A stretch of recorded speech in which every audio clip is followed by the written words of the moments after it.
O momento do ataque. Motorista é rendida por bandidos dentro de carro em Jardim Camburi, Vitória. A mulher estava mexendo no celular quando foi abordada. Crianças passavam no local no momento do crime. Presa a quadrilha que aplicava golpe Boa Noite Cinderela, a polícia chegou até o grupo depois da morte de um empresário em Vila Velha. O bando roubou joias, eletrodomésticos e fez R$10 mil em compras usando o cartão de crédito de uma vítima. Ministério Público pede laudo da Vigilância Sanitária para investigar morte de grávidas em maternidade. Nos últimos meses, 2 perderam a vida depois de uma infecção. Uma outra teve útero e ovário retirados. Homem se esconde embaixo da cama para atacar a ex-namorada. Ele foi detido e levado para a delegacia, mas foi liberado. Voltou para casa e ateou fogo no quarto.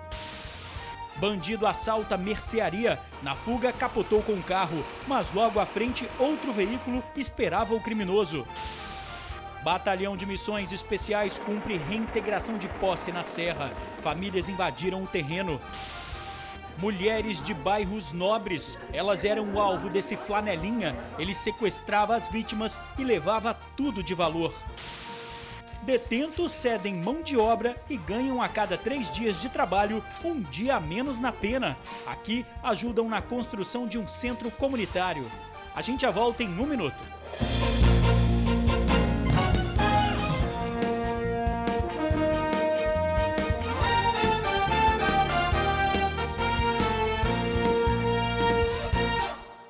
As imagens mostram os bandidos vestidos com roupa social caminhando na rua. Eles andam em direção ao carro branco que está estacionado na frente de um prédio. Uma moto passa pelos dois. Eles cercam o veículo, rendem a motorista e arrancam com o carro. A vítima, esta consultora de viagens de 32 anos, tinha acabado de almoçar em casa. Estava a caminho do trabalho quando foi abordada. Quando eu olhei para frente, o rapaz estava lá já com a mão na mochila falando desce, desce agora, desce agora. Eu botei a mão para cima e ele abriu a porta e eu saí. Eram 2. Um entrou no lado do motorista, o outro entrou no lado do carona. O assalto aconteceu no bairro Jardim Camburi, em Vitória. Câmeras de vigilância de condomínios da rua registraram como estava o local minutos antes do crime. Eu nunca tive essa preocupação de dia. À noite eu sempre tive, sempre desci do meu prédio olhando para os lados, agora de dia não. Nunca que imaginaria 12h40 ser assaltada levando meu carro. Como estava a rua na hora? Estava bem movimentada, passava crianças indo para a escola, moto, muita gente. Tinha gente na porta do meu prédio esperando van para ir para a escola. Além do carro, um HB20 branco, os bandidos levaram uma mochila com todos os documentos pessoais da vítima, cartões de crédito, talão de cheques e roupas. Ela confessou que não reagiu porque a irmã e o sobrinho estavam no veículo logo atrás. Teve medo de colocar a vida dos dois em risco. O carro da vítima já foi recuperado. Moradores do bairro Vista da Serra 2 encontraram o veículo na rua, acharam estranho e acionaram a polícia. Depois do susto que passou, a consultora de viagens prometeu redobrar a atenção na rua e deixar o celular de lado. É que ela suspeita de que os bandidos aproveitaram que ela estava distraída com o telefone para se aproximar e anunciar o assalto. Depois disso é olhar de dia e de noite, de atenção redobrar. E ficar naquela coisa de todo mundo que passa perto da gente é suspeito, né? Nada de ficar vendo vídeo mais. Não, nunca mais. Para o delegado, isso pode sim ter facilitado a ação dos bandidos, que estão sempre à espera do momento certo para agir, de olho em veículos que no mundo do crime servem como moeda de troca. O veículo é moeda de troca no crime. As pessoas roubam para trocar por droga, roubam para praticar outros crimes, né? É por isso, talvez até em razão disso, a recuperação seja muito grande. A gente tem 70% em média de recuperação, porque esses veículos são usados para outros crimes. É uma coisa que a gente está sempre recomendando, que as pessoas não permaneçam muito tempo no veículo parado, porque isso facilita, aumenta a chance de ser assaltada, porque pela facilidade, né? O comandante da 4ª Companhia do 1º Batalhão, capitão Fabrício, afirmou que o bairro tem policiamento preventivo diário e que há 8 meses conta com o reforço da patrulha da comunidade. Quadrilha que aplica o golpe Boa Noite Cinderela é detido. A polícia chegou até o grupo depois da morte de um empresário. Os objetos furtados pela quadrilha foram encontrados na manhã desta quinta-feira. Aparelhos de TV, relógios, joias, pedras preciosas e até ferramentas. Tudo estava guardado na casa do pai de um dos suspeitos, na Praia da Costa, em Vila Velha. Lídio Alves Pereira Neto, 23 anos, e Juliana Gomes da Silva, de 25, foram presos no bairro vizinho, Itapuã. Eles estavam neste prédio que, segundo a polícia, era utilizado pelo casal como ponto de prostituição. Medicamentos, preservativos e bebida alcoólica foram encontradas no local. A polícia chegou até os dois ao investigar a morte do empresário Geraldo Gonçalves Oliveira, de 48 anos. O corpo dele foi encontrado dentro do carro na orla de Itaparica, no dia 5 de abril. Segundo as investigações, o empresário foi vítima do casal, que aplicou o golpe conhecido como Boa Noite Cinderela. A irmã de Juliana, Josilene Gomes da Silva, de 30 anos, também teria participado da ação. As mulheres se aproximaram junto com o rapaz que está preso aqui hoje e a partir dali eles começaram a ingerir bebida alcoólica de várias vezes, depois se insinuando, convidaram ele para ir para o motel. No dia ele estava ostentando muito ouro, né? Ele foi para o motel com as duas mulheres e o rapaz que acompanhava as duas ficou esperando lá de fora. No motel ele desacordou, foi colocado dentro do carro com auxílio do rapaz que está preso, que é o Lídio, e ali então ele foi abandonado dentro do seu carro no final da orla de Itaparica. Ainda segundo as investigações, Josilene também aplicava o mesmo golpe em cidades do norte do estado. Ela contava com a ajuda de Vladson Darós, de 37 anos. A polícia identificou vítimas nas cidades de Aracruz, João Neiva e São Mateus. Em menos de 2 meses, foram pelo menos 12 casos confirmados aqui pela polícia. Segundo o delegado, em um dos casos, o grupo teria feito mais de R$10 mil em compras, utilizando o cartão de crédito de uma das vítimas. Segundo a polícia, essa pistola 635 também foi encontrada em poder do grupo, junto com esta arma de brinquedo. Lídio, que teria se apresentado à polícia como vítima no dia em que o corpo do empresário foi encontrado, é apontado como líder do bando. De acordo com a polícia, ele utilizava a mulher e a cunhada para se aproximar das vítimas, que eram escolhidas a dedo. Se a vítima ostenta joias, veículos de luxo, essa vítima é escolhida e aí então eles se aproximam para tentar um contato e ganhar a confiança da vítima, e aí começam a beber e acabam colocando o remédio na bebida dela. A Vigilância Sanitária vai avaliar as condições da maternidade onde grávidas morreram de infecção nos últimos meses. O pedido já foi feito pelo Ministério Público. O ofício foi assinado pelo promotor do Ministério Público. O documento será encaminhado para a Vigilância Sanitária Estadual, que vai investigar casos de infecção que teriam acontecido neste hospital maternidade em Vitória. O mais recente é o de Maria Graça Alvarenga, que morreu 3 dias após o parto. Toda a família esperava ansioso, né, a chegada do bebê, porque seria o segundo filho dela, né? Então seria o caçulo dos sobrinhos. Era muito amor, muito carinho, muita dedicação desde o início da gravidez, né? Maria teve o bebê no dia 17 de julho. Dia 20 foi internada com dores e vômito. A Vigilância Sanitária tem um prazo máximo de 10 dias para cumprir a determinação do Ministério Público. As investigações serão para verificar as condições de higiene do hospital. O primeiro momento é ver a questão sanitária mesmo, né? A questão dos protocolos que as instituições de saúde têm que cumprir para poder estar funcionando. Então, com base nisso, se tiver tudo ok, a gente vai avançar, né, para ver o que realmente está acontecendo, se foi realmente um caso fortuito ou força maior, ou se foi alguma omissão ou algum ato contrário às normas, né, com base nesse laudo.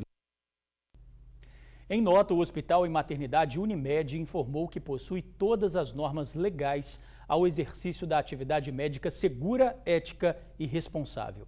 Esclarece que infecções no período pós-parto são ocorrências que, lamentavelmente, ainda persistem. Finalizou afirmando que não há riscos às gestantes atendidas no hospital. Moradores são obrigados a deixar terreno invadido na Serra. O Batalhão de Missões Especiais foi acionado.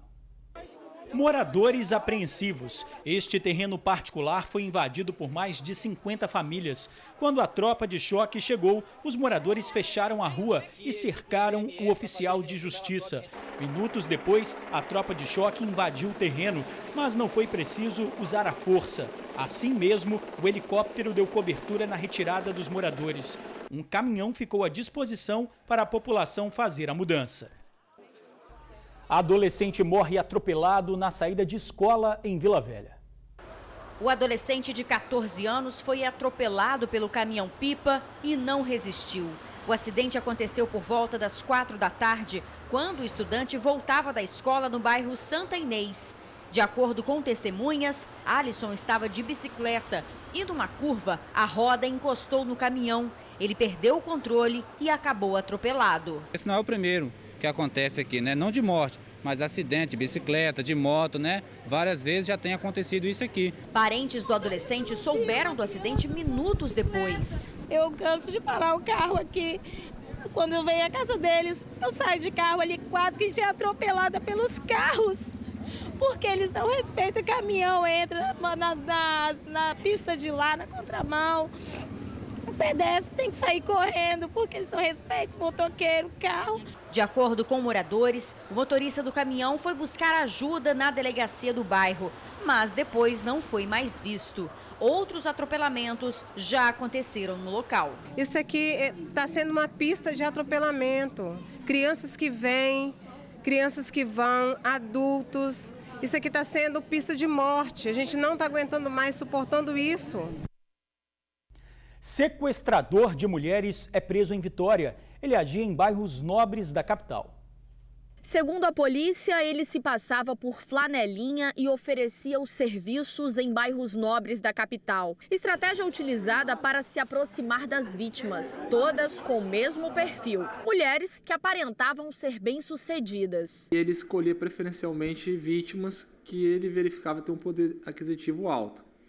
E aí ele fazia a abordagem no exato momento que a vítima entrava no veículo. Ele rendia as vítimas, que quase sempre eram mulheres. Alexandro Teixeira, de 23 anos, foi reconhecido por 2 vítimas. Mesmo assim, negou os crimes. Não tenho nada para falar para vocês não, senhora. Em depoimento à polícia, as vítimas disseram que Alexandro agia sozinho. Elas eram obrigadas a dirigir até o município da Serra e sofriam ameaças durante todo o trajeto. Alexandro roubava tudo que havia de valor: joias, dinheiro e celular. Depois, as mulheres eram abandonadas com o veículo. Alexandro carregava a chave do carro para impedir que a vítima o alcançasse. Ele já tinha passagem pela justiça por porte ilegal de arma de fogo. Foi preso na manhã de hoje no bairro Nova Esperança, em Cariacica. Fico alerta, não só para as mulheres, como para também os homens, para toda vez que você se dirigir ao seu veículo estiver estacionado em via pública, procurar não ficar distraído, falando ao celular ou mexendo no aparelho de telefone, e sim entrar no veículo e se deslocar até o lugar onde for o caso. Homem não se conforma com o fim do relacionamento e coloca fogo no quarto da ex-namorada. Antes de incendiar o local, ele chegou a ser ouvido na delegacia, mas acabou liberado e foi direto para a residência.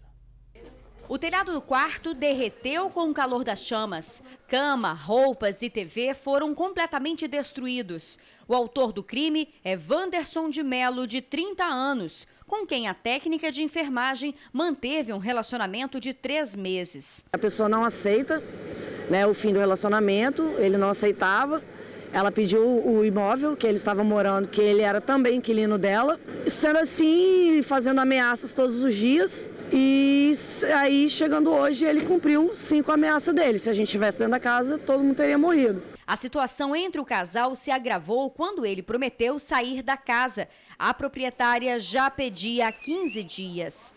A vítima foi surpreendida pelo homem que estava escondido embaixo da cama dela. É bem assim, se você aí ligou no celular, se chamar a polícia, eu venho e mato você. Quando eu cheguei hoje do serviço, eu abri o portão, eu entrei, eu escutei um barulho assim, eu abaixei e eu vi ele debaixo da cama. Quando eu vi ele debaixo da cama, eu já desci correndo assim, gritando. O suspeito chegou a ser detido e levado para o DPJ de Laranjeiras, mas foi liberado e voltou para a residência e colocou fogo. Falei lá na delegacia que o cara podia vir de novo, tal.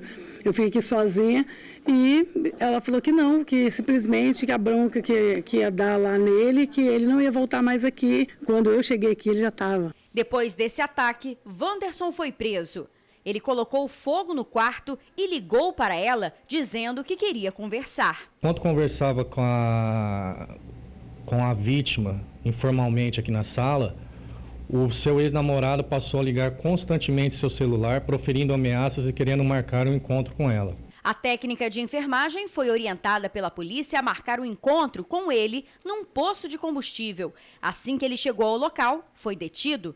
Ele foi autuado por ameaça e por ter incendiado a casa, crime que pode render até 6 anos de prisão. Ele é bem dissimulado, é um comportamento perigoso. Já tem passagem por receptação e tentativa de furto e está sendo autuado pelos crimes de incêndio majorado pelo fato de ser em casa habitada e ameaça na forma da Lei Maria da Penha. Comerciante assaltado persegue criminosos em morada de Laranjeiras, na Serra. Dentro do comércio, a ação do criminoso durou pouco mais de 2 minutos. Ele aparece de costas na gravação já anunciando o assalto. A atendente é obrigada a colocar mercadorias dentro de uma sacola. Logo em seguida, ele foge. O dono da mercearia, assim que entrou, percebeu o assalto. Não estava legal, alguma coisa poderia estar acontecendo ou ia acontecer. E aí na entrada o senhor cruzou com esse criminoso? Ele me olhou, eu olhei bem na cara dele. Ele viu que eu estava sabendo que ele ia praticar algum tipo de ato errado e foi o que aconteceu. O assaltante entrou no carro e fugiu, mas o comerciante foi atrás. O motorista perdeu a direção do veículo e capotou. O assaltante fugiu a pé por esta direção. É que naquela esquina, um carro preto aguardava para dar fuga. Dentro do veículo, mais 3 bandidos. 3 criminosos acabaram presos. O que assaltou a mercearia conseguiu fugir. A Polícia Militar disse que o policiamento é feito 24 horas na região. Comunidade ganha mão de obra de detentos do sistema penitenciário capixaba. A cada 3 dias trabalhados, conquistam menos 1 dia dentro da cadeia. É com a mão na massa que se pode matar a saudade da liberdade. A obra no Centro Comunitário da Glória, em Vila Velha, está sendo realizada por um grupo de detentos da Casa de Custódia do município. A cada 3 dias de serviço do lado de fora, eles conquistam menos 1 dia dentro da prisão. O Wallace, preso há 2 anos por assalto, tem se dedicado ao trabalho. É muito gratificante a gente chegar aqui e trabalhar, mesmo que seja voluntário, mas só de sair um pouquinho lá de dentro é muito bom. Qual é a sensação que você tem quando você está aqui trabalhando? Sensação de liberdade, claro. A chegada dos presos criou no início um certo receio na comunidade, mas logo a convivência proporcionou a amizade e a confiança. Houve aquela estranheza, mas depois realmente a gente está assistindo em casa aqui, com eles aqui, eu particularmente não tem nada, inclusive estou em visitas aqui nossas, eu estou com eles aqui participando, entendeu? Então é uma coisa super legal, tudo em família, parece que não são nem detentos, parece que são gente já da nossa própria família. O secretário de Estado da Justiça diz que o trabalho ajuda a sociedade e no desenvolvimento do próprio detento. É uma oportunidade dupla, né? Em primeiro lugar, para os presos que estão no regime semiaberto, que podem trabalhar, com isso ganham na remissão. E, em segundo lugar, para os órgãos públicos que recebem a mão de obra qualificada e uma mão de obra que sai de graça. A reforma no centro comunitário também permite uma reforma pessoal a cada um desses detentos. Durante o serviço, eles planejam como vai ser a vida aqui fora, quando a liberdade definitiva chegar. Eu peço a Deus, que eu sair aqui, se Deus quiser, eu estou voltando para o Mato Grosso de novo, se Deus quiser, e mudar a vida. A seguir, o crime da zona rural. Está preso o suspeito de invadir um sítio. Ele estava com celulares roubados. Foi preso um dos suspeitos de assaltar uma casa na zona rural de Guarapari no fim de semana. Sander de Oliveira, de 25 anos, estava escondido em uma residência no bairro Bela Vista. Ele tem mandado de prisão em aberto por um crime na Bahia. Sander tentou fugir, mas foi alcançado pelos policiais. Na casa foram encontrados um notebook e celulares levados no dia do assalto. Os R$22 mil em cheques e dinheiro já tinham sido divididos com os comparsas. A polícia continua as investigações. Sander foi levado para o CDP de Guarapari. E a gente fica por aqui. Outras informações agora no SBT Brasil e amanhã no Tribuna Notícias, primeira edição com Naires Cárdua e Torino Marques. Muito obrigado por assistir ao jornal, pela companhia de sempre, uma boa noite e até amanhã.